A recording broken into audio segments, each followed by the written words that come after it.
Hey YouTube, I just wanted to show you off a domination battle between some of the highest rated factions in the multiplayer game at the moment, specifically Domination, because most of the competitive players go for Domination levels, so I've been sort of learning to play that, and I've had some success actually. So got vampire counts on the left as me,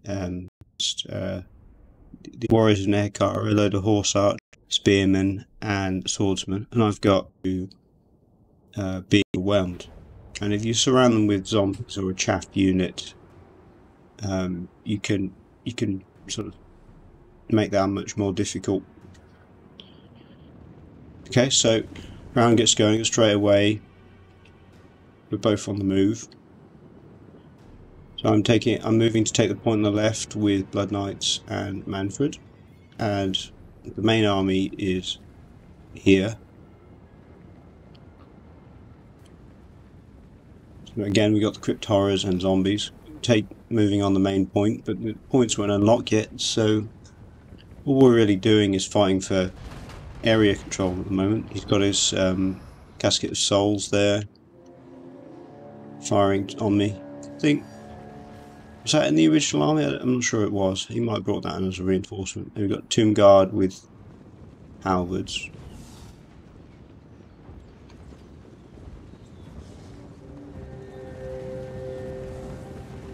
So I'm kind of attempting, slightly in vain, to chase his horse archers here, but Manfred is faster than them, but they still seem to be getting away.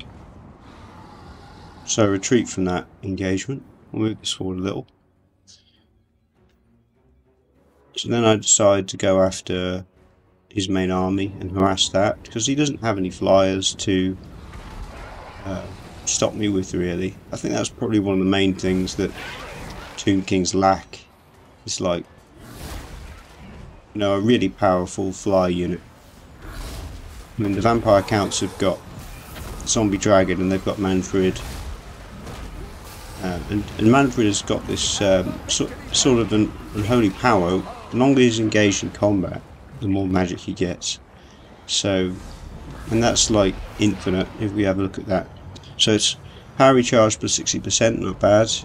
Power reserves per second, 0.1. So every 10 seconds he gets a new Winds of Magic point, just straight off the bat. So a lot of people were saying, well, that's infinite Winds of Magic, it's overpowered. Maybe it is, I'm not sure yet.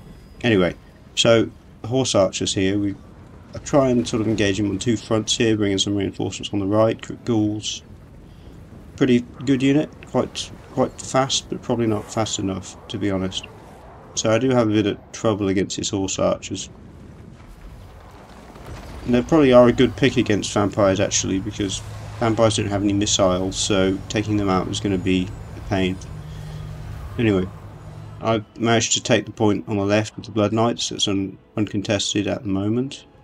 I was a bit worried he might try and train fire on me with his artillery, because he's got a Bone Giant here and Casket of Souls, but doesn't.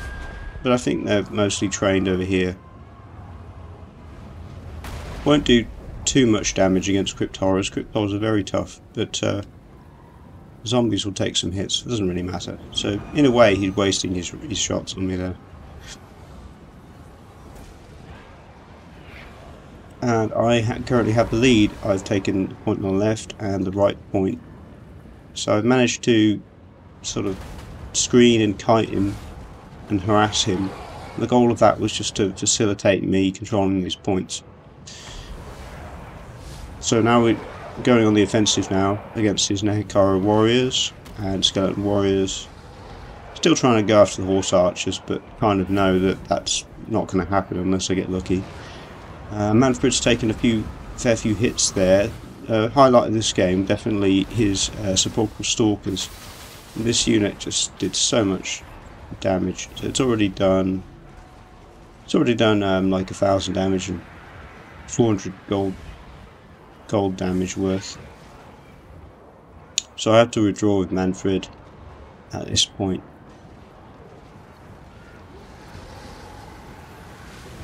But get a few brag and ref attacks. Manfred's doing pretty well, got 12,000 damage already, 500 gold value damage.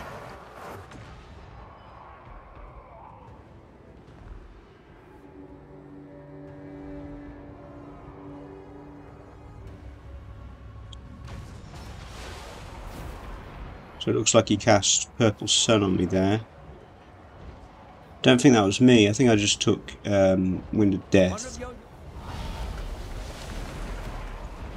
I've got Wind of Death, Nehek and Raise Dead with Manfred, and the Sword of Unholy Power, and also the Combat Regen Hunger ability, because he needs all the healing he can get really, Manfred.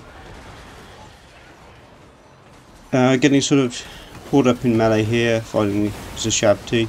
I think he's just trying to wear me down over time, and he's having some success with that.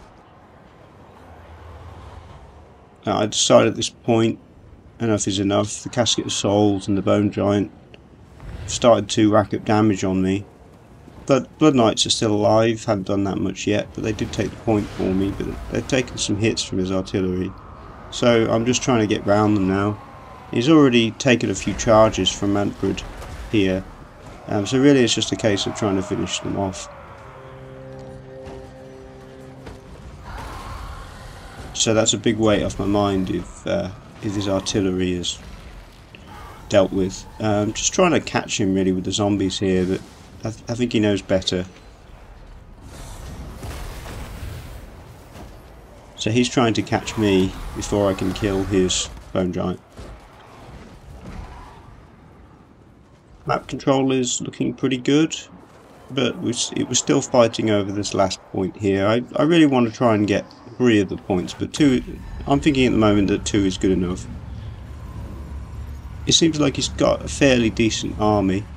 At the moment Tomb Kings seem pretty strong. I think they had a big leadership buff in the recent patch, and also their units seem pretty cost effective generally, particularly the lower tier ones. Like Nekara warriors are considered to be really powerful, but also even the basic skeletons and skeletons of spears, they're considered good just because they're very cheap, and statistically they got some buffs, so they're doing quite well. Decent chaff and good varied sort of roster overall, I think, with the Tomb Kings. Vampire Count's roster is not so varied, but doesn't matter so much to them, because a lot of their units are just really powerful. So I managed to get 155 kills with Manfred now, and 18,000 damage dealt. So ideally you're going to be aiming for like 30,000 damage plus with Manfred, because he's very expensive. Having to pull him back now, and brought in a Terrorgeist to support my air effort. So he does have some carrions here, and he does actually wear me down a bit with them, because they're quite fast, and I'm really just trying to get away with Manfred at this point. One of your units has been destroyed. So he tries to catch me with the carrions so that his sepulchral stalkers can get a shot on me. So some pretty good tactics on his part there, can't really fault that. But unfortunately for him, my cavalry are still alive. I've brought in an extra unit of Black Knights as reinforcement, so should do pretty well against them. But what I hadn't realised, what I'd forgotten, was that they actually have bonus versus large, so I think they're actually one of my favourite units on the Tomb Kings roster. I'd definitely take a few of these, probably 2 I think, sepulchral stalkers. It's like they've got stealth, vanguard deploy, decent missile resistance, cause fear, and they just seem to do a load of missile damage and anti-large, so just generally very solid, very solid unit all around, very decent hybrid unit. So I think I underestimated them,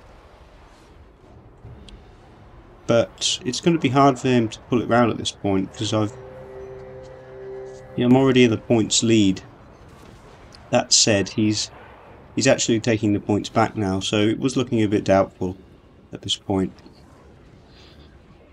But Manfred is still alive, so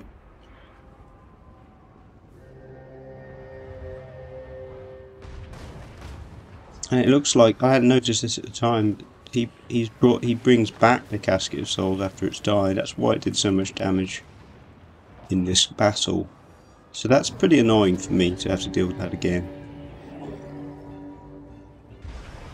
Fortunately for me though, there isn't that much that it can actually shoot at. So he does hit the Terrorgeist there, but I'd say that's probably, you know, he's just throwing away ammo there because he knows that the game is coming, you know, near to its end.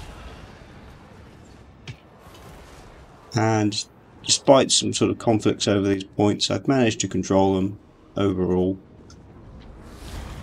Manfred's arrived to support at this point to contest that with him, and he's so desperate at this point he's sending in his horse archers to charge me, but I think largely because he ran out of ammo. You could argue maybe it would be better just for him to withdraw them off the field, but he's getting desperate at this point and he knows that my victory tick is just going up and up and up, and when it reaches 1,500 I win, so he decides to throw them away. And I made a bit of a screw up towards the end of the battle. His sepulchral stalkers just sneak up on me and basically kill Manfred, finish him off.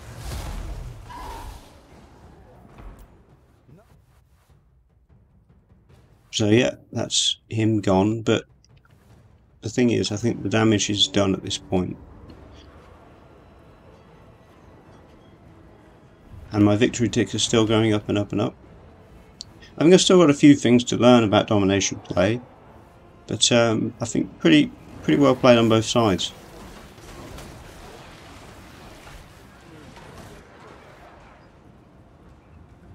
So yeah, I'll definitely be watching out for sepulchral stalkers in future games.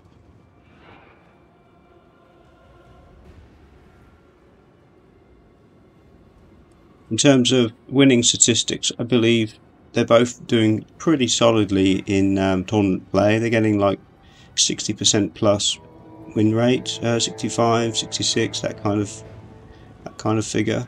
So pretty solid.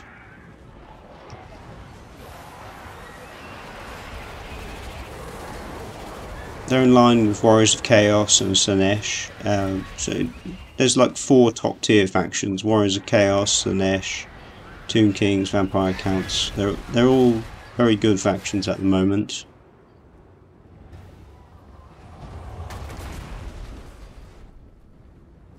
And I think that's going to be One of your units has been win for me. I knew it. Unending glory. So although I lost the Crypt Horrors, they kind of carried that game for me. They've done 16,000 damage, 15,000, 11,000. Blood Knights did okay, probably didn't quite pay for themselves. Oh, actually, they've 1,600 damage dealt as gold value, so they did fine. You know, not brilliantly, but it didn't translate to kills that much. Manfred did 20,000, so yeah, again he did fine. And the zombies, you know, were just zombies. It's basically, so if they get over 100 damage as gold value, you'll know they paid for themselves, but they don't really need to anyway, to be honest. They're just there as chaff to fill out your ranks and capture points. And you can see on his side he got some pretty good kills from his infantry there. His infantry just generally better than mine, so that's not surprising, but I've got better monsters than him. His Horse Archer Cavalry as well, not doing badly considering that, you know, he lost the game. He got some good skirmishing in. I think that was a good pick for him to take. And actually, most surprisingly, his Skeleton Spearmen, you know, getting 500-600 gold value each, so they definitely paid for themselves. And even his, you know, even his Skeleton Warriors getting 160 kills there, but you know, they're killing mostly zombies, I would think. But I think that, you know, the highlight of the game for him was definitely Sepulchral Stalkers, the Regiment Renowned. 2,800 damage from gold value damage, and 20,000 damage. Just crazy amount of damage. Pretty scary unit to fight. And he only took one of them, and I felt like I was fighting two at the time, because the stealth just, you know, they just pop out of nowhere. And the other unit that really did well for him kept Regard, as to be expected, but it did do very well. 1,000 gold damage, value damage, and 200 kills. So his best infantry unit there, you know, showing its worth. Anyway, I'm going to end the video there. I've been Cat-ee-jiK. If you enjoyed the video, give me a like or put something in the comments. Let me know what kind of tournament play you'd like to see. Do you like tournament play? Do you prefer to watch single player content? Let me know. And I'll see you in the next video. Bye.